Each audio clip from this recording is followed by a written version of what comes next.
Hello everybody, welcome to It Was Tuesday with your host James Chen. We are going to be talking all about Street Fighter 6 today, in particular the Capcom Pro Tour, because we are at a pivotal point of the Capcom Pro Tour in which World Warrior qualifiers are happening left and right and left and right. So first of all, before I begin anything, I definitely want to give a shout out to Miranda, aka Super Yan, on Twitter for putting together a wonderful spreadsheet here.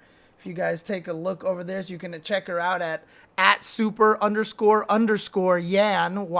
YAN.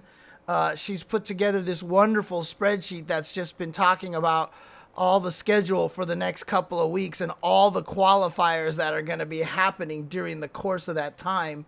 So thanks to that, I've been able to keep track of what's been going on, because it has been absolute insanity here in terms of qualifications. So what I'm actually going to try to do here is talk about a lot of this qualifications, and then if I have a chance later today, I'll add it here, but I will actually try to maybe analyze one of these matches, because there's one in particular I kind of want to see.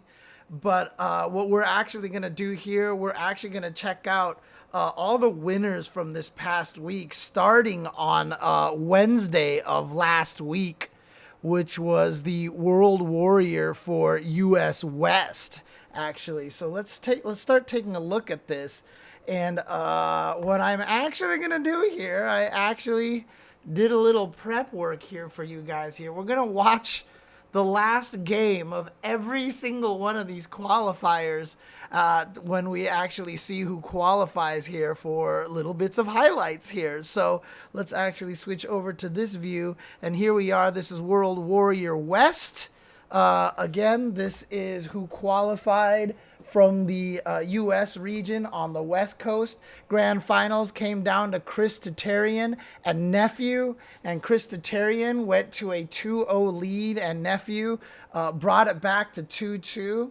And then this basically happened here. And this is me and Ringe on the mics over here, so you are hearing double James at this point. We are at reset or tournament Capcom Cup game now. Yeah, so basically, since this is the last match, you're probably spoilers to find out who actually wins here. And we may have to switch to this final round if this actually ends up being a little bit longer than I expected here. But again, Chris Tatarian, one of the strongest players in the West over here. But you can see Nephew with this Jury doing really well. Now, Jury is a character that I have often said, alongside with Cammy, that has kind of fallen by the wayside in terms of, you know, my perceived strength of these characters. But obviously there are players like Nephew who are still able to keep people, you know, keep the character very strong. You see Chris Tatarian here really trying to get in there, gets the shimmy on Nephew. But again, US West has become a pretty strong bracket. This is a tournament that had players like Samurai and JB and Chris CCH. We also had a surprise appearance from Akita from Arizona, a player a lot of people haven't heard of. But as you can see here, Nephew landing the level 3, and sure enough, he is going to qualify into Capcom Cup as a result. And so there it is. Nephew is the winner. So Nephew is the next player to actually qualify for Capcom Cup. And so we move on to the next region over here. We go to Japan, where we ended up with a DJ Grand Finals. And keep in mind, this is a top 8 that included players like Moke's Chun-Li and Kawano. No, Kawano wasn't in this. Tokido was in this. But Yamaguchi ended up beating up everybody in the losers bracket. Yamaguchi was actually defeated by Kazunoko's Kami, if I'm not mistaken. And, fortunately, I did watch these two, so I know a lot more of the storylines going into this one. These two. The other ones, I haven't been able to see as much. But, again, what's interesting about this is really cementing DJ's spot as one of the strongest characters in the game. A lot of people are like, what are you talking about? We done know that DJ was one of the best characters this whole time. But, I mean, the fact that Fudo is able to just, the kind of damage that he's able to capitalize off and the kind of things that he does are ridiculous. And, yeah, I mean, I don't think it's a question. And even someone like Mena was saying that perhaps DJ should be considered one of the top 4, put him in the vaunted category, and that's one of the reasons. Just cool. Such a strong move right there. And there you see it right here. Fudo. Oh, no, not yet. Yamaguchi was the one who got the perfect. So Fudo coming back here this round. Kakeru. Yeah. Did I not mention Kakeru? I thought I did. Was I saying the wrong name? Because Kakeru was the one that was defeated by Kazunoko's Kami. Again, JP, I really feel like has kind of fallen a little bit in the past few months. I feel like he isn't necessarily as strong as he has been before. Kakeru hasn't been finding the same kind of super dominating success. But yeah, you can see DJ, he just has so many tools. He doesn't have a crouching medium kick cancel, but again, just the fact that he has that just cool sway and like standing heavy punch, which links into a bunch of stuff. Yamaguchi doing his best job to try to win this mirror, but I think Fudo just showed who the more superior DJ is. Oh, you just ran into that? Oh, not quite dead yet. Oh, and dude, what an aware trade right there. Obviously a situation that Fudo has encountered many times, so he had that ready to go. He's like, oh, trade on the anti-air, I can juggle, and there you go. Fudo, who a lot of people I think would expect to qualify, is the second from this past week. And again, just as a reminder over here, this all happened like literally 1, 2, 3, 4, 5, 6, 7, like within like 4 days of each other, all these matches actually took place. So then we move on to Singapore, where Chen was going up against Bravery at the very end. And guess who Chen is using? DJ, Bravery with the Kami, who I have mentioned hasn't been having much success. Now, she's been getting into the top 8s. Obviously, I mentioned Kazunoko was there. But Chen with the DJ, and like I said, DJ's been having a field day. And yes, this happened almost immediately after Fudo won with DJ. Of course, Japan was going to be a DJ no matter who won with that one. But between Chen and Fudo, and look at that side switch combo. What a side switch combo. Why does he have that? But Bravery, obviously a very strong player from Singapore as well. We'll see a little bit more of Kami's strength a little bit later on. But look at this. Bravery takes round number 1. So it looks like he has a chance here, perhaps to try to at least bring it to a final game of this set. Shout outs to Mike Ross and Z who are commentating this one here. But again, DJ just showing the kinds of strengths that he has. That was after a block just cool. He actually just did a jab afterwards. He's minus, but Chen doesn't really care. Oh, man.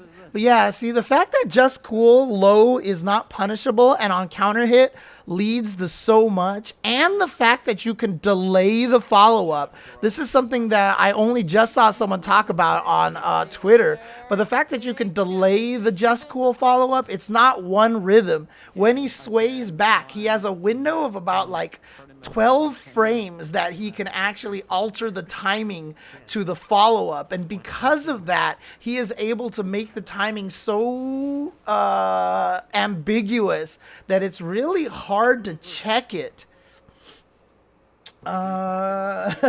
Cien seems to be good at picking high tier. Oh, Kazunoko has been beating Kakadu's JP since day one. Okay, that I was not aware of. And yeah, that blocked level 3 is going to spell the end of bravery here. And yeah, just level 3 for good measures here. And there we go. Cien, so 2 DJs in a row qualifying right away. But Just Cool is really, really, really strong, honestly. So it's one of the things that there's Mike and Z with the commentary on Versus Masters. Shout outs to all the TOs, by the way, who have been streaming this. I should mention that World Warrior West was on Level Up. And then, of course, the Japan one was on NTTE Sports YouTube channel. The Southeast Asia regional finals with Cien taking it here was on Versus Vortex, of course. That's but I think they streamed it on Mike Ross's Twitch, actually.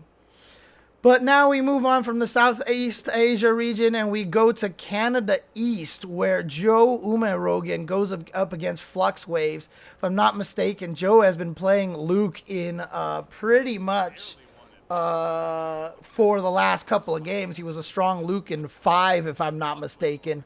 Flux Waves was a player who used all sorts of characters in Street Fighter V, but has really settled in on JP here in Street Fighter 6. But again, you know, I personally, and I know I've been saying this a lot, and I apologize for repeating this over and over again, but I really do feel like Luke and Ken at this point in time are clearly stronger than JP is, and I really feel like JP is kind of losing a little bit of that dominance, a little bit of that power that we've seen from him early on, as people have been figuring out the matchup a little bit more and more. But Flux Waves, obviously a very strong JP here. And has been dominating a lot of the Canada East region for quite some time. But obviously, like I said, Luke is a very strong character. And, you know, for a long time, people would say that Ken was clearly, obviously better than Luke. But I think we're getting to a point right now where people are saying that perhaps Luke is stronger than even Ken.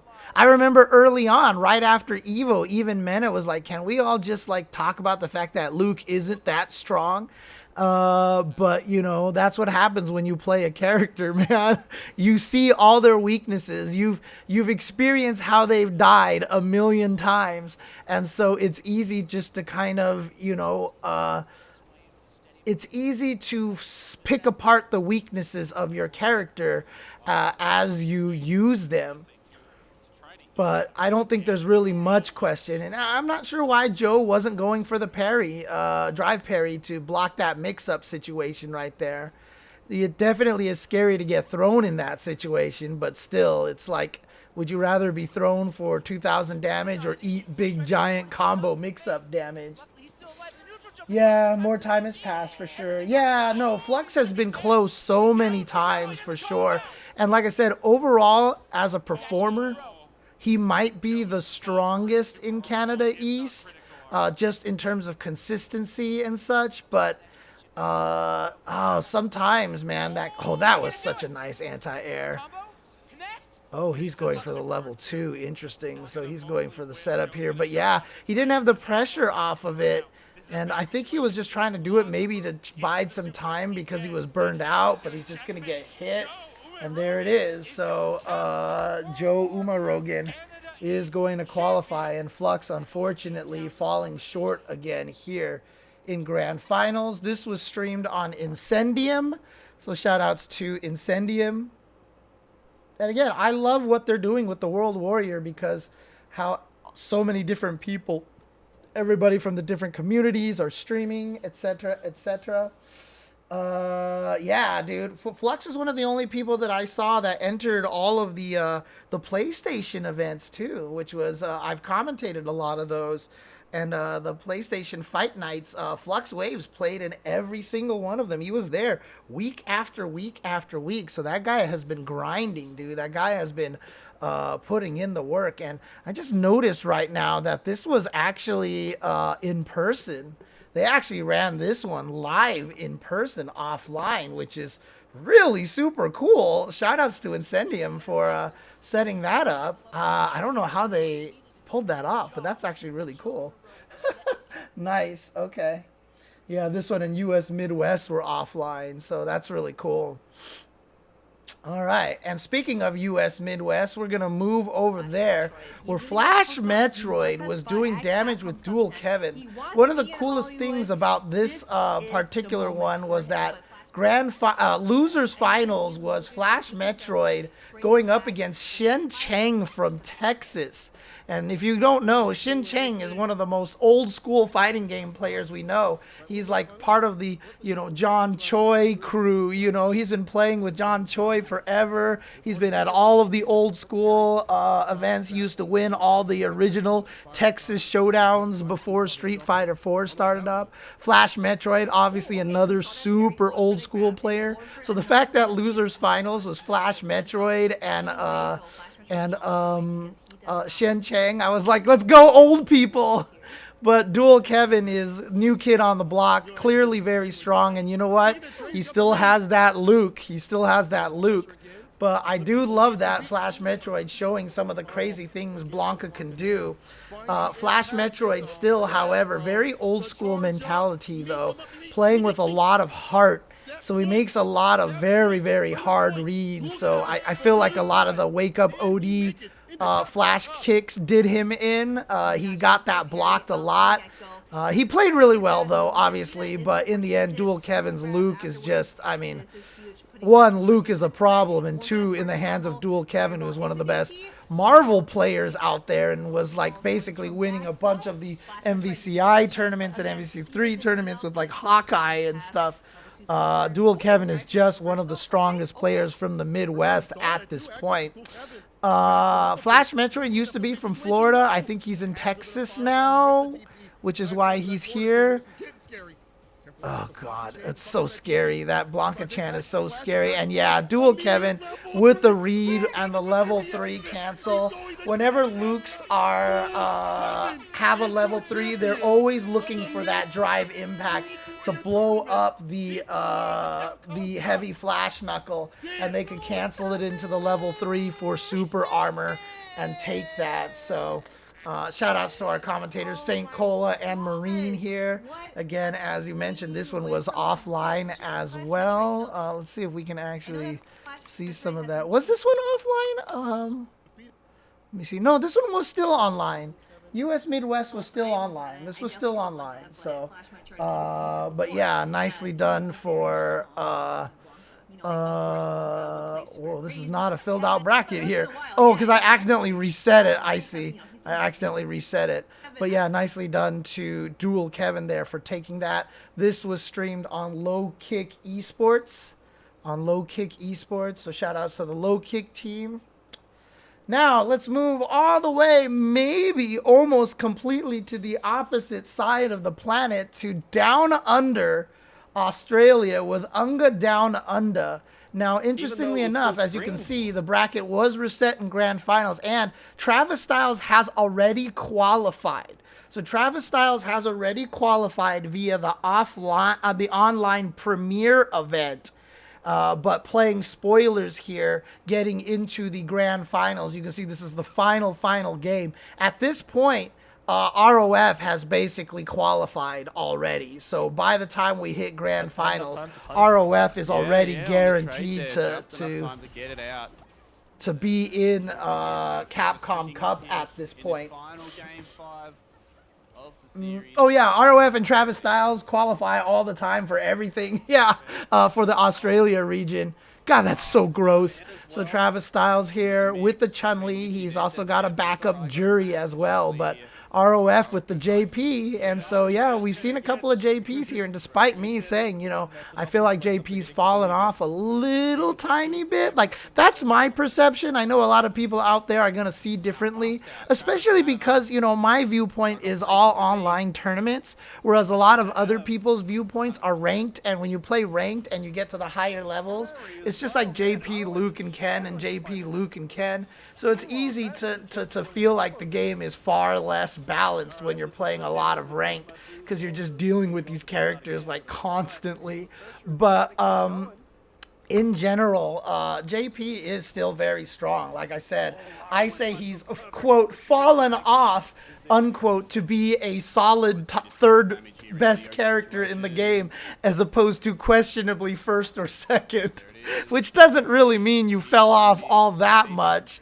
But, obviously ROF now officially qualified, so that's going to add another JP to the Capcom Cup. See Travis Styles with the perfect in that first round over there, and ROF trying to win this. I obviously there's pride in the line. You're like, I've already qualified, that's cool, but if you're ROF, I think you want to try to take this through legitimate fashion and actually take out Travis Styles. But again, Travis Styles has been one of the strongest in the Australia region for so long, and pretty much been one of the most dominant players here. It's going to be good to see Travis back at Capcom Cup, but you can see here, there's pressure. Travis Styles just needs one more hit. No anti-air. Oh, this is going to hurt. Oh, he missed the juggle, but he's got the chip. So ROF actually with the chance to actually take this legitimately here. I like how they didn't knee-jerk patch, let it play out. Yeah, I mean, again, I'm not saying JP isn't that crazy, because he is that crazy. It's just that I feel like that there's a couple of characters, and maybe even 3, who are crazier. But I do like the fact that most of the characters slowly have become crazy. I mean, remember when this game first came out, all we kept talking about was everybody, this is like the greatest hits version of all these characters, and all we kept doing was saying is like, how could Capcom possibly give them this? How could they give them this and this? And so, yeah, there's definitely, we need Oceania servers, 100%. Africa and Oceania regions definitely need their own servers. Obviously very expensive to set up these server farms and stuff like that, but hopefully it is something that Capcom's looking into, because having more global support, because matchmaking also still sucks for a lot of regions that don't have access to these servers. Some people, like I know someone, I think it's from Iceland, basically never can find any matches on rank. Like, he spends his whole entire time. Oh yeah, you are stuck. You are getting comboed, and ROF. Dude, can ROF actually pull this off the legit fashion? Yes, he does. So ROF actually qualifies legit by taking out Travis Styles as Chun-Li, which is nicely done right here. But again, the Chun-Li taking out the JP. So you can see Unga Down Under. Shout out to Chris Ting and Tom Scott. As I said, this was streamed on Unga Down Under, and they've been running the weeklies there in Australia forever. So shout outs to Capcom for supporting them in particular for the Australia scene. So top tiers got nerfed in version 2. Just look at the history, every recent vanilla Street Fighter. Yeah, while that's true, I also feel like this team is much more knowledgeable and has a better idea of what they're doing than ever before. So I don't know if we're gonna see any of the crazy nerfs that we've seen in some of the old games. Like, I really honestly, I'm not sure Ken, Luke, and JP even need bad nerfs. Like, if you buffed some of the other characters slightly, I think it would be a mistake to actually nerf the top in this game, because I feel like the characters who are right under are not that far behind. So I'm not sure that that's what we would need. So right now, under the watchful eyes of Nakayama Matsumoto, I feel like this battle team over here is really knowledgeable. I mean, considering how nicely this game came out at launch in the first place. But now back to the other side of the world over here. Actually, this might be exactly on the other side. France. We're going to France. And of course, this is on Reversal. Definitely check out Reversal. They've been putting out lots of cool content, lots of documentaries and like well-edited pieces that deserve a lot more views. But Damascus and Tyrant here, the dynamic France duo over here, doing commentary for the grand finals over here. This is Valmaster versus Mr. Crimson. And at this point in time, Valmaster might be one of the best Chun-Li's in the world. If it wasn't for Moke, I would say he is the best Chun-Li in the world. But honestly, I think it might be between Valmaster and Moke right now who are the best Chun-Li's. And as much as Dalsum has been on the come up the week before this, really, actually, it was right after not World Warrior events, but Dalsum has been qualifying a lot in a lot of different, or winning a lot of tournaments like ICFC events and such.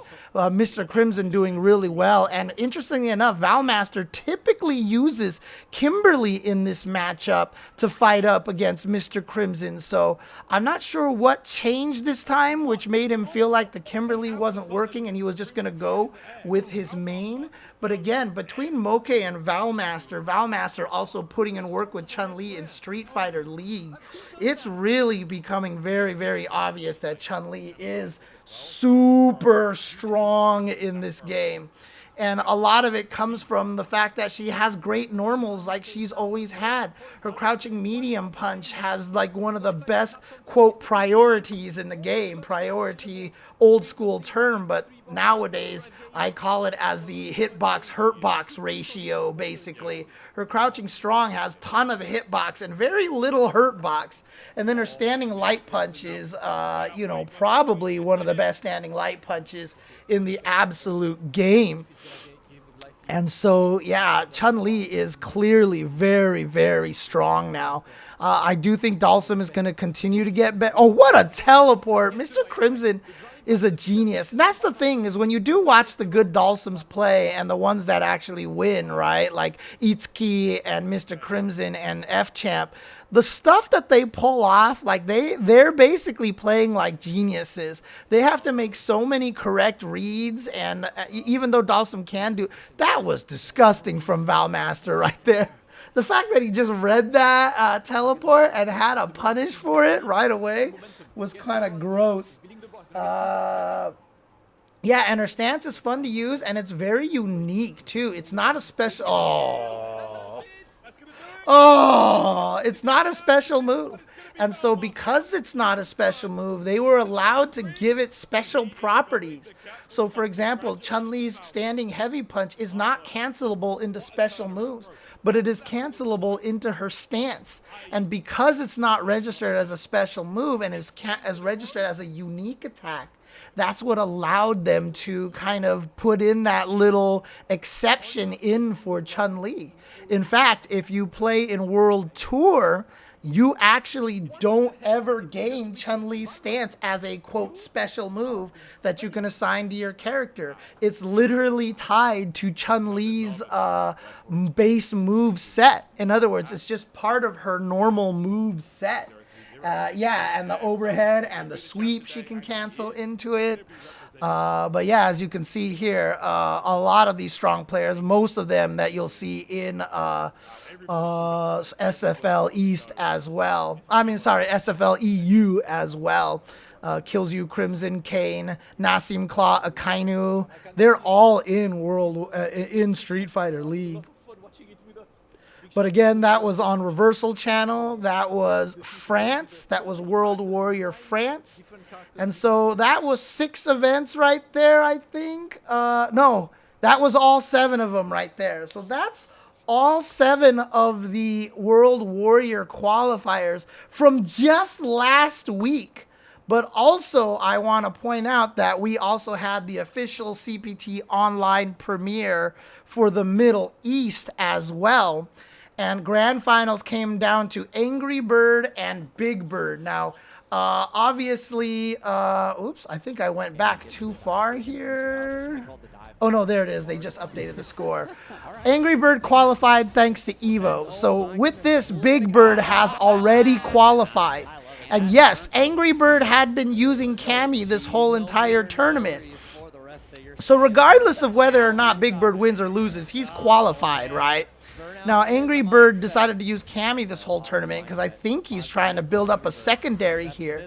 And yeah, Cammy obviously is a very strong character, but needs to be piloted by players of a Punk, a Hurricane, or a Big Bird level to be able to have the effects that we can see to basically use her at maximum level over here. Oh, that's not... Oh, I can't believe he blocked in time. But, yeah, Angry Bird with the Cammy, I mean, technically, if he didn't win Evo, this would have been a Cammy qualifying in the Capcom Cup because, spoilers here, Angry Bird actually wins the entire tournament with Cammy, showing just how strong she actually is. And so Big Bird, obviously a huge believer in Marisa. Marisa, I definitely think is not as strong as Big Bird makes her out to be, just because she doesn't have the OD wake-ups. But clearly she's very, very good. But Big Bird obviously is also just a ridiculous player, so that's how he's going to win this. That's why he's doing so well with the character. And again, this is the Middle East region right now, which has been dominated by these two forever. And here we go, Big Bird with a real big chance here to take this to a final round. And so here we go. Does he manage to do it? And No way! I have said, since the game came out, I have said someone is going to win a big event with EX Hooligan with Cammy by surprising the opponent out of nowhere. And Angry Bird actually does it. And that was it right there. Oh, wait, was that the reset? Oh, shoot, did I actually look at the wrong... You're right, there's one whole set after this. There's one whole set after this. I thought Angry Bird won this. But you're right, there's a whole nother set after this. Oh, look at this. I was wrong here. Okay, my bad. I didn't scroll far enough ahead. Thank you, Guhawk. Thank you. So, yeah, okay. So, in the second set, it looks like Big Bird might actually take this legitimately here. Yeah, scrolling through this, I actually did not scroll far enough to the end. That was a reset. Okay. That's good to hear then. That's great to see then, because that means that Big Bird qualified legit with the Marisa. So Big Bird was on winner's side. And look at the... Yeah, okay. I mean, again, I still think that Marisa is not as strong as Big Bird makes her out to be. Man, that means Cammy didn't qualify then. That means Cammy still failed to qualify. Barely getting through in second place now. Get the W. And I love the layers there. Oh, man. Already established the command grab so many times, right? So now he's unlocked the air-to-air because... Yeah, look at this, dude. Big Bird now with this big damage. One more combo should be able to win him the game here because he should build up a level 3. Potentially if he gets the right hits. Well, we'll see if it even comes to that because Big Bird killed on the next hit. Absolutely, he's going to get that third bar. That's my bad. Sorry about that. I totally thought that that was last one, but there it is. Builds the bar into the level 3. This is going to come very close to killing over here. Oh. And here we go. Just needs one more good hit in there. Burnout. Oh, this even sucks even more. Yeah, you're just taking chip, and there we go. The little jab swing. And so, yeah, Big Bird actually does qualify with Marisa directly.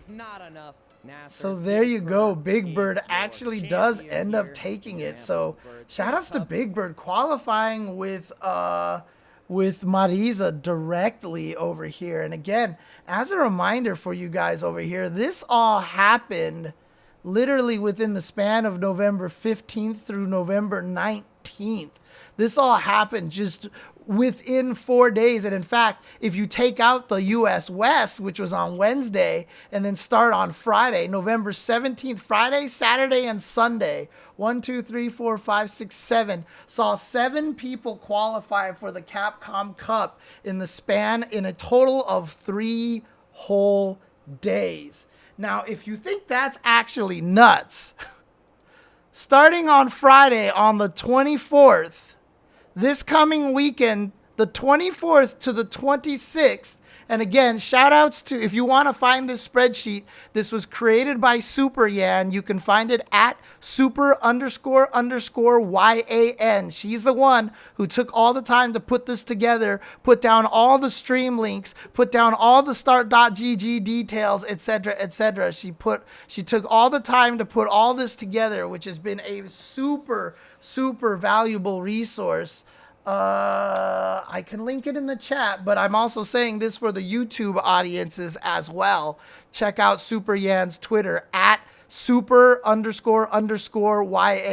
So that's 2 underscores over there. And that is Yan, YAN, Yan. But starting this Friday, we are going to have 1, 2, 3, 4, 5, 6, 7, 8, 9, 10, 11, 12, 13, 14, 15 more players qualifying for Capcom Cup. 15 players in 3 days.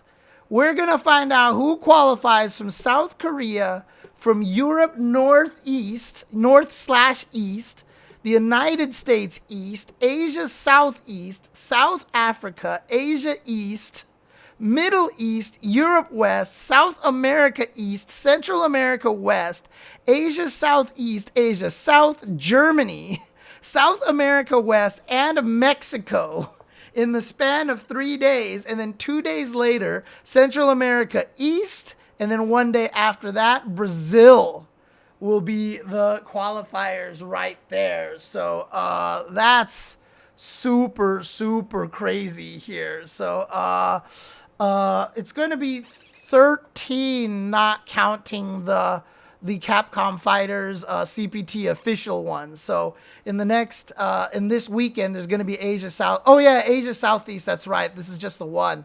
So yeah, so that would be 13 because I double counted this one.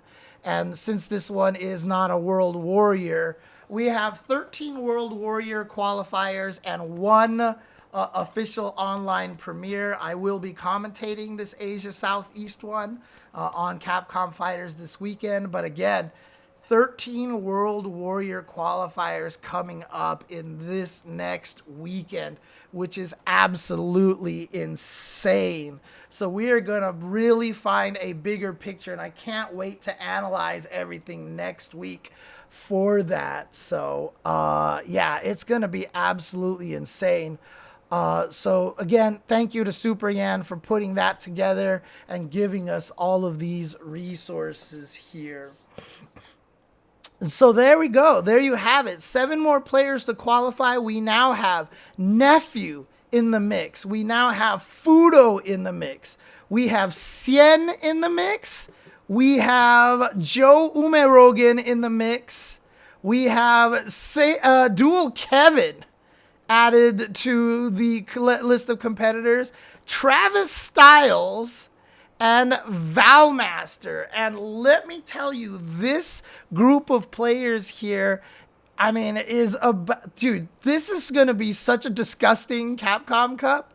Like, you know, obviously we have an interesting format this year, not a lot of offline premieres, but as you can see, the online events and World Warriors are certainly not giving us a shortage of a lot of the best players from around the world.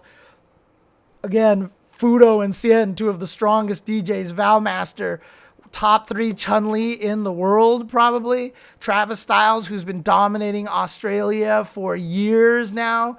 Dual Kevin, one of the strongest up-and-coming players in the FGC. Surely going to cement his name as one of the greatest fighting game players of all time as he keeps going. Joe Umerogen here, again, another strong player. Shout-outs to Flux Waves, of course. But Joe Umerogen, very, very strong player as well. And then Nephew, who kind of has always been in the running for the strongest in the West Coast right now. And sure enough, this win, I feel like, kind of puts him back on that map, especially doing it with the jury. So, ROF qualified. Sorry, my bad, Guhawk. But ROF and Travis have been qualifying the entire Australia for like the past few years. Again, apologies for that little mental slip up right there. Thanks, Guhawk, for keeping me corrected in the chat the entire time. See, I'm just testing Guhawk to make sure he's paying attention. That's all. So you've passed, Guhawk. You've passed with flying colors today.